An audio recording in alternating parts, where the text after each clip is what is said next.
The Executive Federal Market Entry Operating System is Season 2, Episode 2. Before you chase contracts, make sure the market can see you. Welcome back to the Executive Federal Market Entry Operating System. I'm Maya Chen, your Executive Intelligence Officer, and today I'm once again sitting down with John E. Cornish III, founder and CEO of Marshall Davis Medical Logistics, LLC, and creator of the Executive Federal Market Entry Operating System. John, Episode 1 introduced this entire concept, but I want to slow things down today, because when people hear Federal Market Entry Operating System, they might immediately think this is going to get complicated. Most likely they assume they'll get swamped with sam.gov, certifications, solicitations, NAICS codes, government portals, federal regulations, and everything else. But you told me there are actually a few things businesses can do almost immediately that can completely change how they're perceived. Absolutely. And this is important. Before we talk about opportunities, before we talk about prime contractors, before we talk about proposals, we have to talk about visibility, because you can have an excellent company and still be almost invisible to the federal marketplace. That probably describes a lot of businesses. A tremendous number. They're good companies. They have real experience. They have employees, customers, revenue. Maybe they've been operating 10, 15, 20 years. But when someone goes online and looks at them through a federal procurement lens, the story isn't there. The positioning isn't there. The language isn't there. Sometimes the credibility isn't immediately visible either. And that creates friction. So today we're fixing that. We're starting to. Because there are 3 components inside our federal market entry operating system that can begin changing your visibility very quickly. Number 1, an executive-style website. Number 2, an enhanced NAICS-specific LinkedIn profile. And number 3, a 30-day LinkedIn posting campaign designed around your federal market positioning. Those 3 pieces alone can dramatically change what someone in the federal marketplace discovers when they research your company. John, let's start with the website, because almost every business owner already has one. And that's exactly the problem. They say, I already have a website. But I'm not asking whether you have a website. I'm asking, what does your website communicate about your company within the first 30 seconds? Big difference. Huge difference. Let's say a procurement professional, a prime contractor, a potential teaming partner, or a supplier diversity representative hears about your company. What's one of the first things they're likely to do? They Google you. They visit your website. And now your company has maybe 30 seconds to answer some very important questions. Who are you? What do you do? Who do you serve? What industries or mission areas do you support? What makes you different? And most importantly, do you look like a company they should take seriously? And the website is answering those questions whether the owner realizes it or not. Exactly. Silence communicates something. Confusion communicates something. An outdated website communicates something. Generic language communicates something. If your homepage says, we provide quality solutions and exceptional customer service, that could describe a dry cleaner, a software company, a transportation company, or a construction company. It tells me almost nothing. So what does the executive version look like?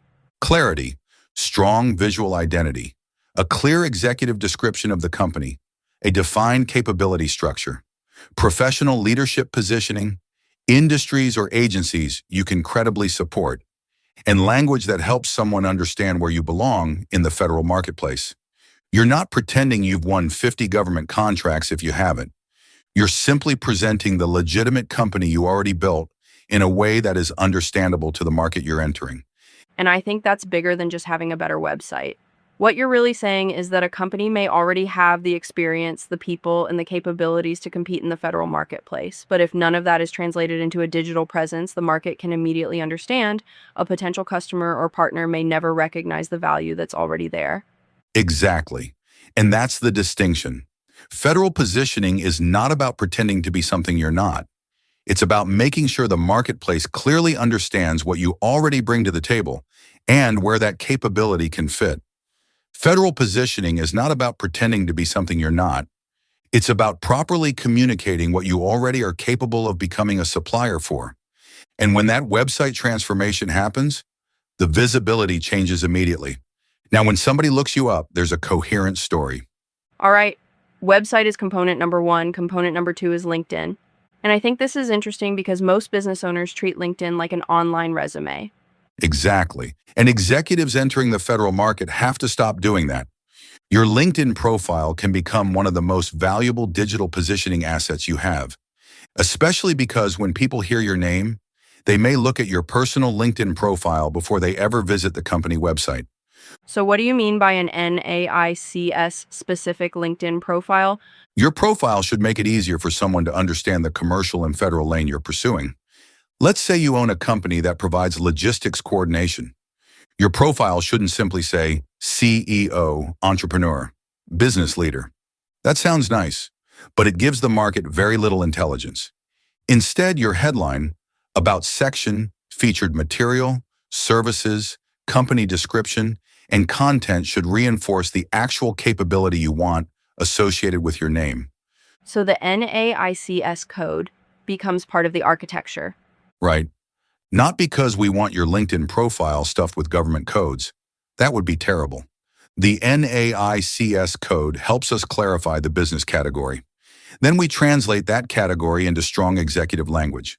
For example, if the business is aligned with graphic design and visual communications, I need to see language around visual communications, digital content, production integration, design, print, fulfillment, or whatever the true capability actually includes.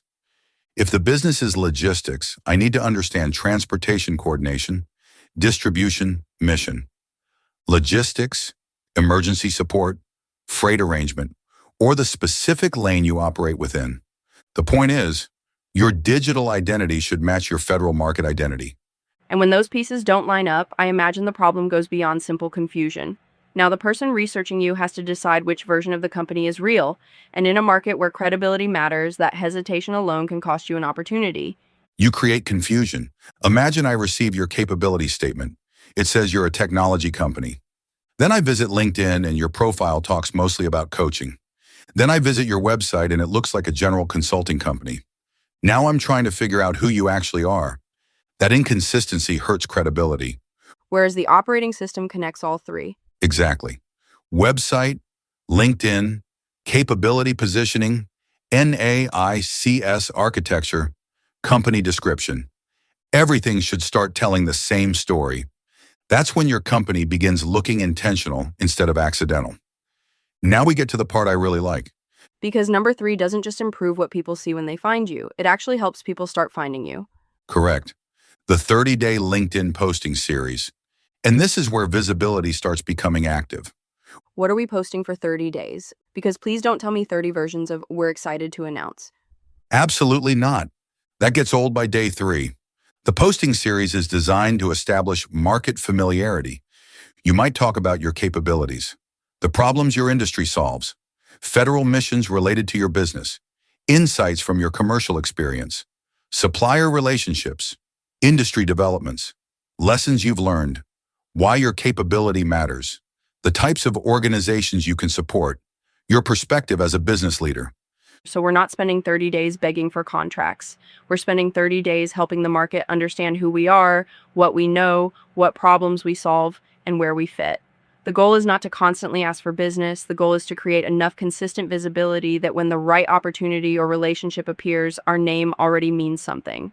Exactly. That's one of the biggest mistakes. People enter government contracting, and suddenly every post sounds like, "Attention contracting officers, we want government contracts." Nobody wants to follow that. The objective is to become professionally visible and intellectually relevant within your lane. Explain what happens over those 30 days.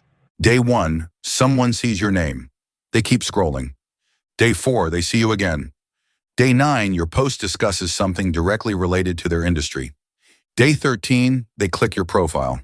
Now the enhanced LinkedIn profile tells them exactly what you do. Maybe they click your website.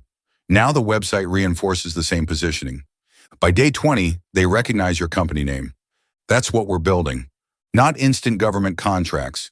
Recognition, familiarity, credibility, visibility. That's powerful. Because now the three components are feeding each other. Exactly. That's the system. The website establishes credibility. The LinkedIn profile establishes positioning. The posting campaign creates exposure. And when those three work together, the business owner is no longer sitting quietly online hoping someone discovers them. They are beginning to build an identifiable market presence. And this can happen before they ever submit their first federal proposal.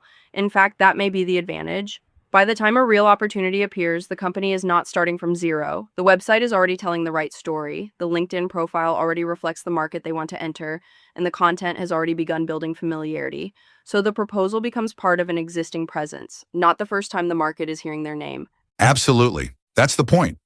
You don't have to wait for an award to start looking like a company prepared to participate in the federal marketplace. You can begin building that presence now. John, what I'm hearing is that the Executive Federal Market Entry Operating System isn't starting with paperwork. It's starting with perception. I would say it starts with positioning, because paperwork without positioning doesn't build a market. SAM registration can make you eligible to participate. That doesn't automatically make you visible. NAICS code categorizes your company. It doesn't tell your story. A capability statement describes your capabilities. But someone still has to care enough to read it. That's why we're building the entire ecosystem. Website, Credibility, LinkedIn profile, positioning, 30 days of content, exposure, and all three working together. visibility. That's episode 2. And I want business owners listening to understand something. You may already have far more federal market potential than your current digital presence communicates. The first step isn't always changing your business. Sometimes the first step is making sure the marketplace can clearly see the business you already built. And that's exactly what this operating system is designed to do. Transform the way an established business enters the federal marketplace, one component at a time. I'm Maya Chen. And I'm Johnny Cornish III. This is the Executive Federal Market Entry Operating System. And in episode 3, we'll keep building. Because before you ask the federal marketplace to buy from you, make sure the federal marketplace can see you.